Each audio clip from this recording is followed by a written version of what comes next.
Sophie, who pushed the boundaries of pop music, dies at 34 as a producer and performer. Sophie distilled speed, noise, melody and clarity, working simultaneously at the experimental fringes of dance music and the center of pop.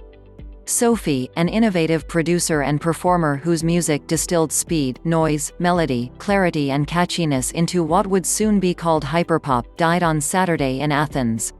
She was 34.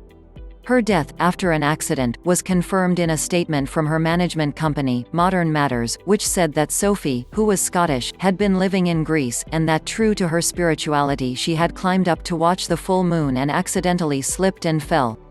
Sophie worked simultaneously at the experimental fringes of dance music and the center of pop, recording with Madonna, Charli XCX and the rapper Vince Staples. Her 2018 album, Oil of Every Pearl's Insides, was nominated for a Grammy Award as Best Dance Electronic Album. Sophie's first appearances on stage were performed in near darkness, concealed in a DJ booth and avoiding photographs. But on tour in 2018, after she came out as transgender, she emerged at center stage, singing and posing in costumes and wigs that embraced both plasticky futurism and vintage glamour as the music veered from brutal noise to lush ballad. A push and a focus in the Sophie music is to condense particular feelings down to the most concise, shortest form possible, Sophie said in a 2015 interview with The New York Times. To try and create this immediate feeling, through sound and lyrics, that communicates itself instantaneously.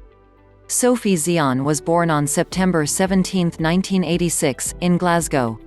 She was a self-taught musician, learning to make sounds with cheap synthesizers and inspired by her father's cassette tapes of electronic music raves. In the early 2000s, Sophie moved to Berlin, an electronic music hotbed, and gathered a loose dance-pop collective called Motherland. One of Motherland's members was the artist Matthew Lutz-Kanoy, who used Sophie's music at exhibitions in the New Museum in Manhattan and across Europe. Sophie's musical ideas were clear from the start. In a 2012 interview with Bomb magazine, she said, "It would be extremely exciting if music could take you on the same sort of high-thrill 3-minute ride as a theme park roller coaster. Where it spins you upside down, dips you in water, flashes strobe lights at you, takes you on a slow incline to the peak, and then drops you vertically down a smoky tunnel, then stops with a jerk, and your hair is all messed up, and some people feel sick, and others are laughing, then you buy a key ring." In a 2013 interview with Pitchfork, she compared music to molecular gastronomy. "It's about getting to the molecular level of a particular sound, realizing what that sound actually is made of, and why it behaves a certain way when processed or cooked. Then you use those molecules to build new forms, mixing and reappropriating those raw materials, and of course, it should be bloody delicious." Sophie began releasing music on SoundCloud, and her work drew immediate attention with the 2013 single Bip, a sparse, insistent track with a piercing high vocal that declared, "However you're feeling I can make you feel better," and with the 2-minute 2014 song, Lemonade, which would soon be used in a McDonald's advertisement. Sophie's early singles were collected on the album Product in 2015. Living in London, Sophie found kindred spirits in the emerging PC music collective spearheaded by A.G. Cook, which was also making music that combined bubblegum pop impact with avant-garde sound design, scrambling distinctions between pleasure and irritation, commerciality and exploration. They shared a visual sensibility as well, flaunting shiny, brightly colored, surreal forms. Mr. Cook and Sophie would both produce tracks for Charli XCX, and in 2015 Sophie's sound came through clearly when she was among the producers of the Madonna single Bitch I'm Madonna. Pop should be about finding new forms for feelings and communicating them in ways which talk about the world around us right now, Sophie told The Times in 2015. "There's no need to view something commercial as necessarily bad." In 2017, with the release of the single It's Okay to Cry, Sophie came out as transgender.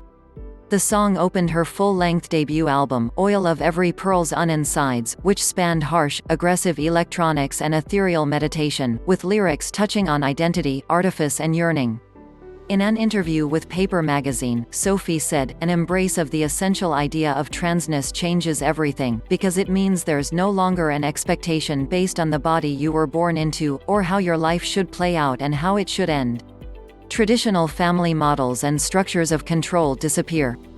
Unlike most electronic producers, Sophie did not want her work remixed, except, she declared in 2015, by Autechre, the English electronic duo formed in 1987 that had strongly influenced her music.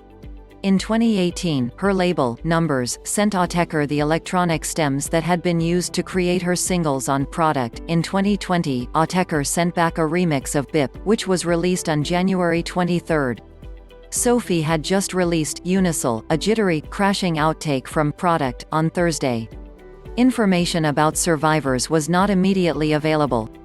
Along with her own productions, Sophie's music has been widely influential, notably for hyperpop acts like 100 GECS, as well as Rina Sawayama. Eloise Adelaide Letizier, the French songwriter who performs and records as Christine and the Queens, said on Twitter, "Sophie was a stellar producer, a visionary, a reference. She rebelled against the narrow, normative society by being an absolute triumph, both as an artist and as a woman."